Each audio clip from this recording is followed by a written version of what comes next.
Hello and welcome to another Bearded Geek toy review. In today's episode, we've got the last ever Indiana Jones Adventure Series review. Stay tuned.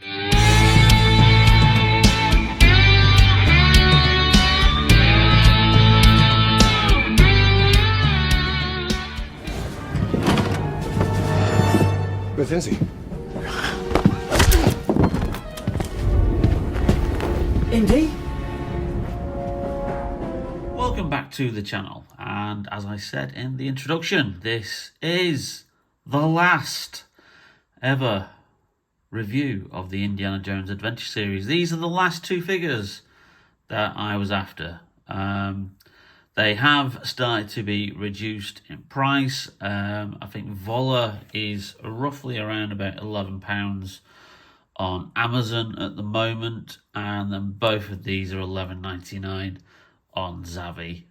So yeah, if you have got any gaps in your collection, they've got quite a selection on Zavvi of the Indiana Jones range, all reduced, including the medallion from Raiders, which was the only kind of role play piece that they had, which retailed for $49.99. They've got it for $19.99, so that's an absolute steal if you want to get that.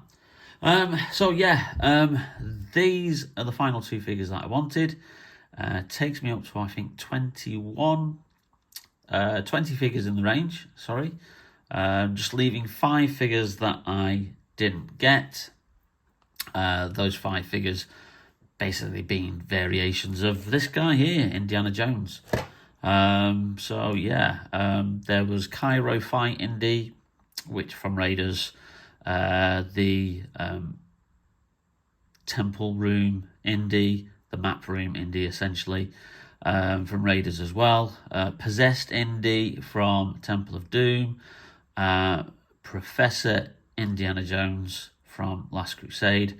And a re-release of the first Raiders Indy with his jacket, which just was classed as a deluxe release because it came with the little plinth where the golden fertility idol is on. And that was it. So I'm not getting those 5 figures because I don't need them. They're not going to really flesh out the range, as it were. So unless Hasbro suddenly change their mind and start to bring this range back, then this is it. This is the last of this range. And it is a shame, as I said in my previous video, when I did a proper deep dive into the range and where I felt it went wrong. Figure selection choices, obviously promotion, too many Indiana Jones figures. You've got 25 figures in a range and 10 of them are Indiana Jones, and key characters missing, and just availability as well.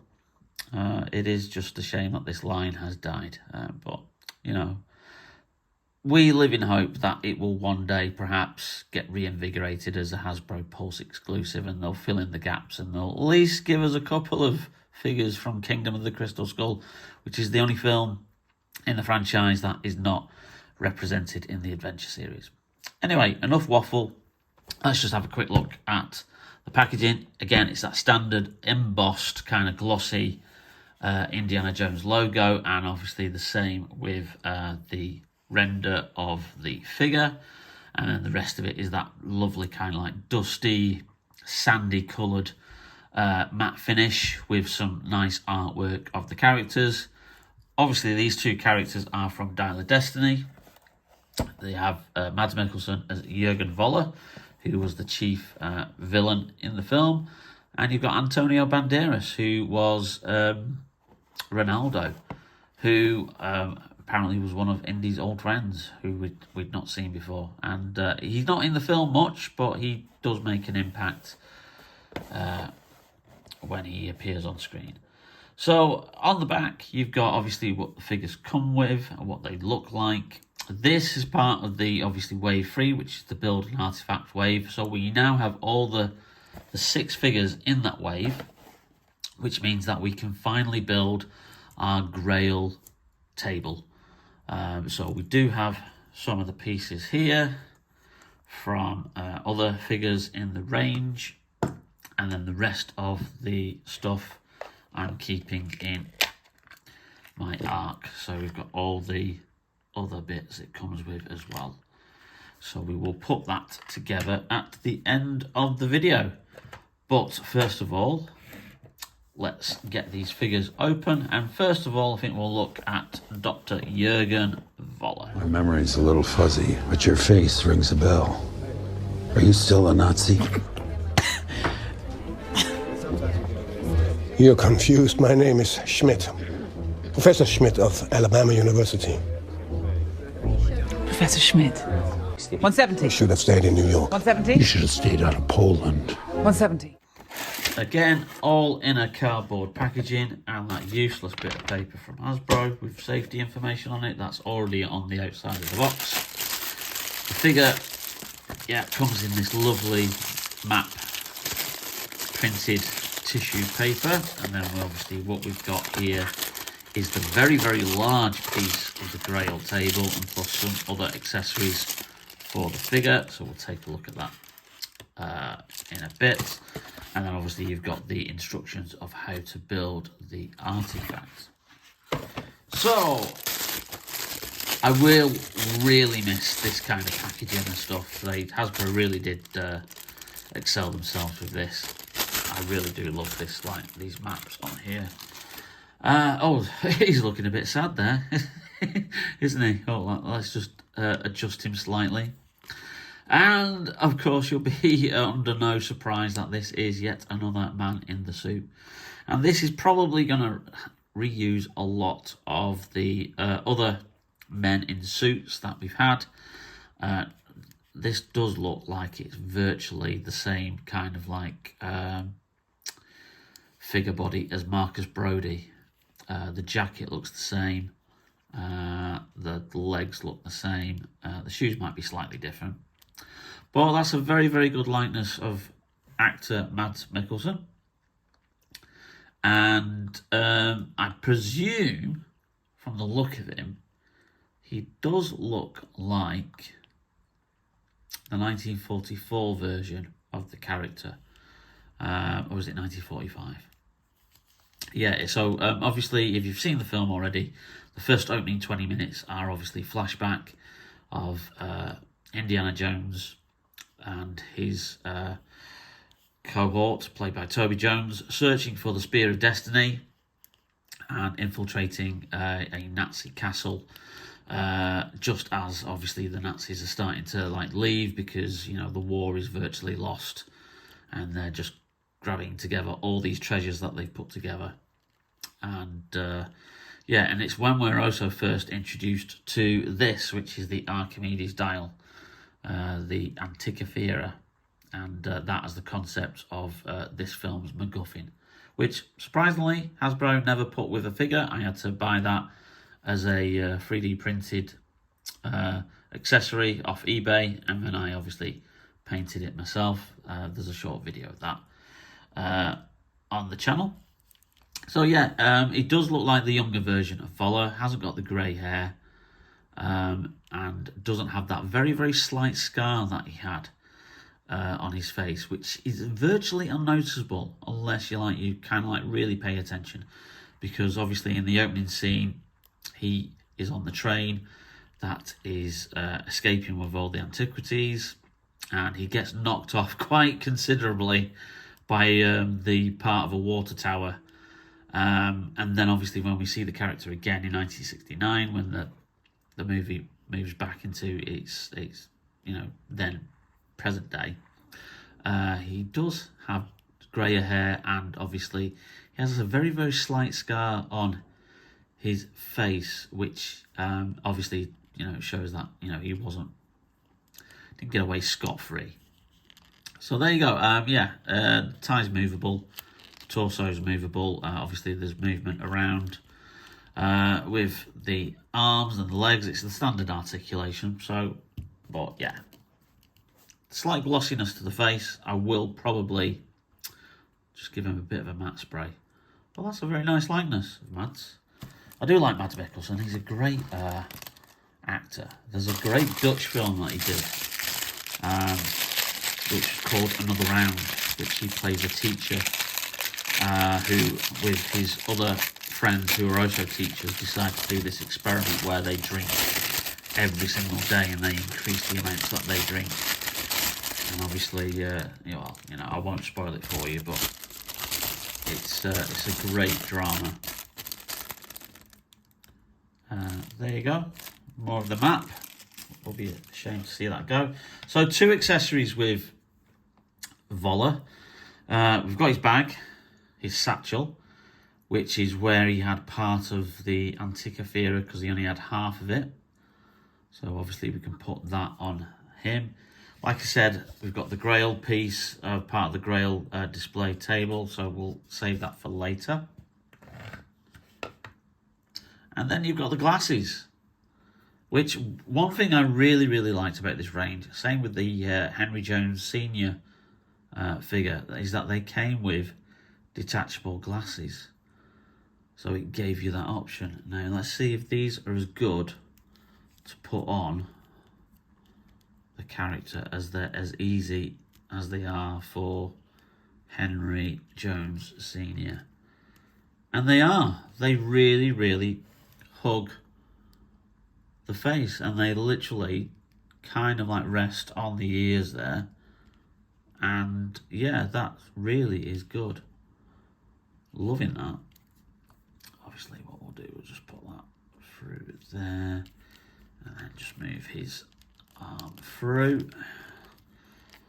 It's a shame he doesn't come with a gun, because he does wield a gun at a couple of points in the film. But obviously he has a trigger finger there if you want to put a gun in his hand.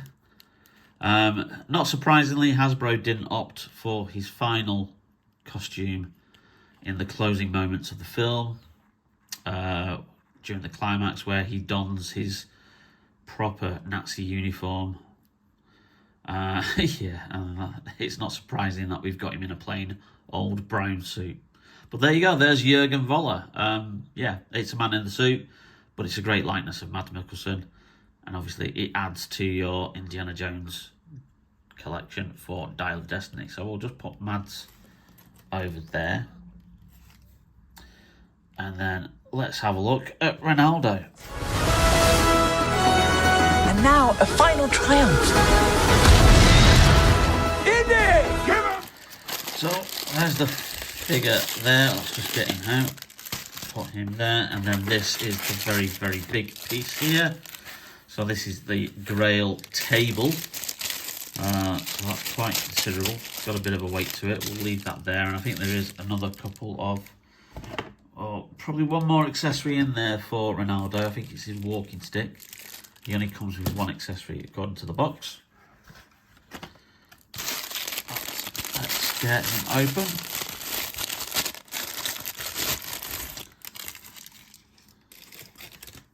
Oh, and his hat. He'll come with his hat as well. Again, look. What's up, Renaldo? You looking up? What's caught your attention? Huh? Nothing? Okay. That is a very, very good likeness of Renaldo. Antonio Banderas there. No glossiness on the face on this one. So I'm not going to need to dust him with matte spray there. Lovely detail on his arms and hand. You've got a tattoo there. You've got a tattoo on the upper part of his right arm. So nice printed detail there. Lovely wash on the shirt. Obviously he's a bit dirty, he's a bit grimy. So his shirt very, very nicely got a bit of a brown wash on there. Nothing on the trousers, as it were. But obviously, his feet move around as well because they're on a ball joint. And I actually thought he had a false leg. But apparently he doesn't. Apparently it's a strap that he's got. So I presume he damaged his leg in an adventure with Indy that obviously we didn't get to see. And then he wears this kind of like leather kind of like thing on his ankle just to protect probably his damaged leg. But I actually thought it was a false leg in the film. because you don't really get a good view of his bottom half of his leg and his foot in the movie. But yeah, there you go. That's, again, same articulation. He's going to move around. Like I say, you've got a bit more movement in the arms there. Some nice movement in there. It doesn't have, well, yeah, that's a trigger finger as well, even though he doesn't wield a gun in the movie. But yeah, there's not really much to say about these figures. They're just very, very good representations of the characters as they appeared on screen. So let's just point down there. Is he going to stand up? Does he need his walking stick? I don't think he's going to stand up here. Oh, yeah. Oh no, he's fallen over. So let's just get the accessories out for him.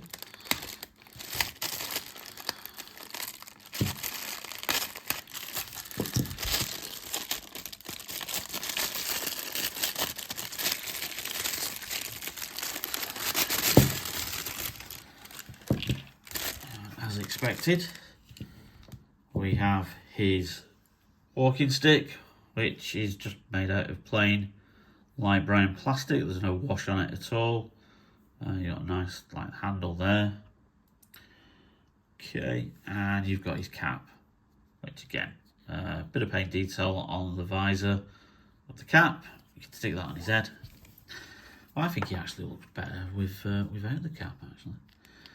But yeah, so yeah, we don't get many movable hats in this range, but in this instance we have got one here. And then obviously what you can do is have him holding the cane, like so. Does he hold it in his left arm? Or his right arm even? Oh yeah, there you go. So there he is. That's Renaldo. One of Indiana Jones' many, many friends around the world, who has probably been on many adventures but obviously we only got to see one, and that was in the Dial of Destiny. I'm sure if they were to do a spin-off series of books or a comic or something, we'd probably see the character again. So there you go. I finally got him stood up, and I've actually swapped his walking stick into that hand. It seems to be a lot better, and that's the hand that he uses it in the movie, so that's more accurate.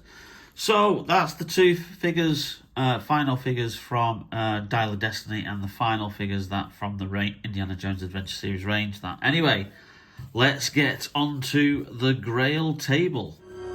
You must choose, but choose wisely. For as the true Grail will bring you life, the false Grail will take it from you. So here are our main core pieces. So they do consist of two, obviously, table legs, which are obviously this ornate design all the way around. And then there's a kind of like a base, not a base, kind of like a plinth that goes round it. And then apparently that goes, from what I can gather, I think that goes on first. Clip that into place, and then you clip that into place there, and then you're going to clip those on underneath there. So there's going to be quite a lot of clipping and snapping here. So let's just make sure that we've got the right sections here. So that's going to be with that there, because that matches up with that. So, oh, this is going to probably be quite a task.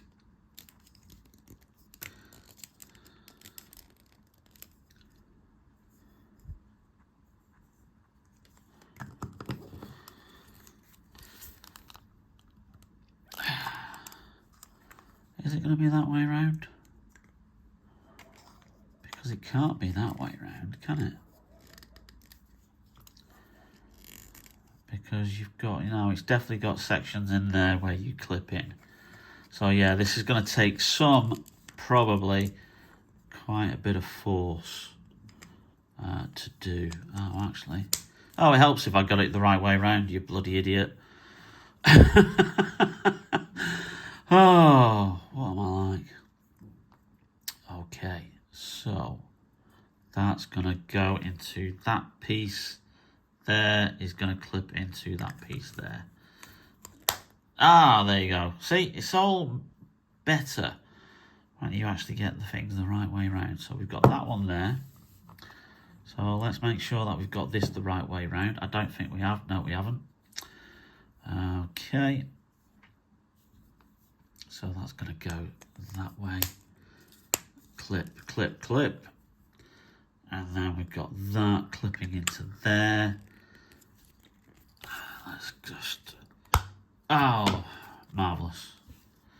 There we go. So we've got the two, essentially, plinths, legs of the table. So let's just check which one goes where. So this one is going to go in this section here.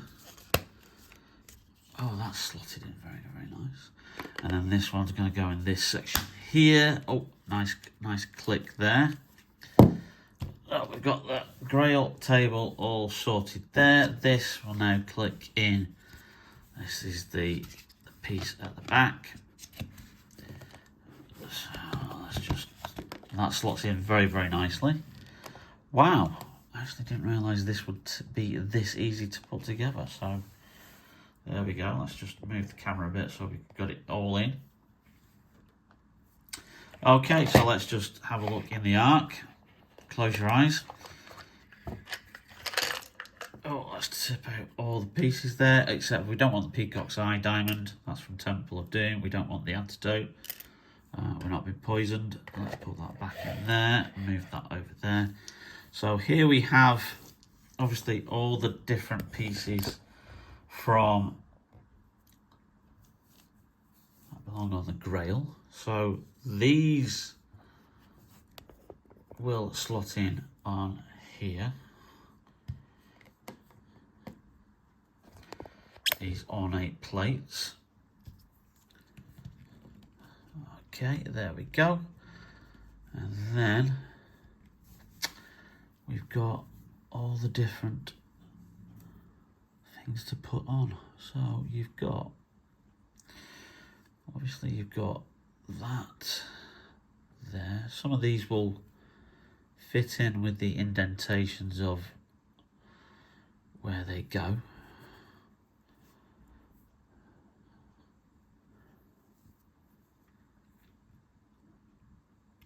Okay.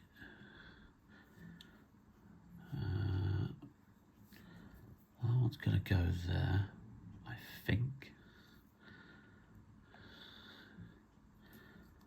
That potentially could go there. However, it appears that we might be missing the actual Grail itself. So, did they go there? I'll have to have a look. I think they look like they might go there. So, who has the Grail? I think that little minx Elsa's got it. Just hold on a second. Yep, that's right. I knew Elsa had it. She was trying to sneak it out of the temple. Cheeky little minx that she is. So she has the Grail there. So I suppose you could actually put that on that display there. I think I might just keep Elsa holding it. Give her that false hope. Unfortunately, Walter, he's already jumped the gun and he's drank from the false Grail. And yeah, he's not looking too good. So, I mean, there's only one thing to say about that, and that's he chose poorly. So, I think out of all the kind of build an artifact things that we've got, so we had three. The first wave was the Ark of the Covenant, which is lovely.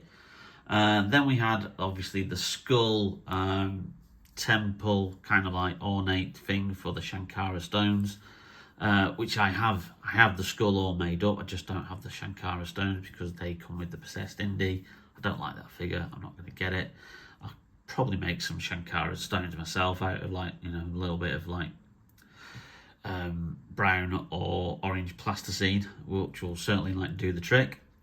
But I think this is the final build and artifact is probably the best. It really is good. That's a great display piece there for your Last Crusade section, for when you put your figures out and you're playing with them and moving them around. So yeah, I absolutely love this. It's a great idea that they had these build and artifact things. It really added value to the range.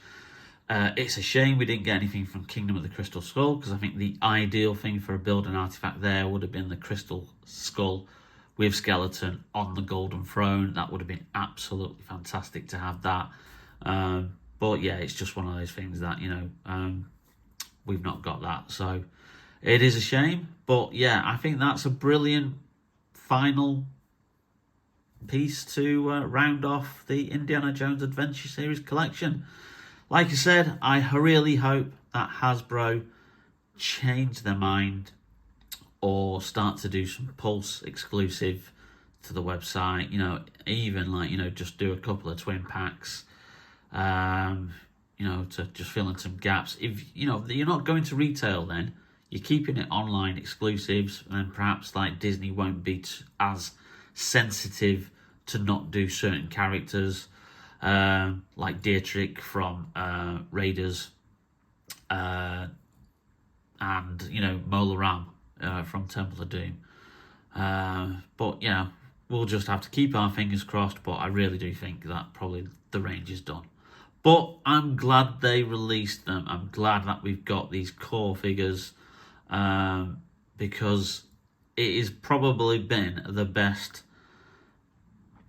collection that I've got over the last, probably since I started the channel. I really do love these Indiana Jones figures, and I think that's all that you could ask for, even if the range is incomplete.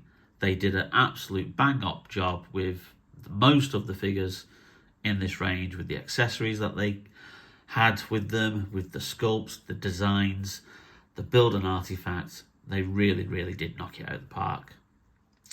So well done, Hasbro. But yeah, please don't let this be the end, because there's more of us out there. There's fans of this range, there's fans of Indiana Jones who want more figures. So I really do think, hopefully, that they produce some more. There you go, Indiana Jones Adventure Series, now complete. Well, I hope you enjoyed that video, and if you did, please leave us a like. It really does help out the channel. And also, if you've not yet subscribed, hit that subscribe button, and also that notification bell to be notified whenever we upload any brand new videos. In the meantime, stay safe, take care, and we'll see you very, very soon on Bearded Geek Toy Reviews. Bye now. I've seen things I can't explain. And I've come to believe it's not so much what you believe.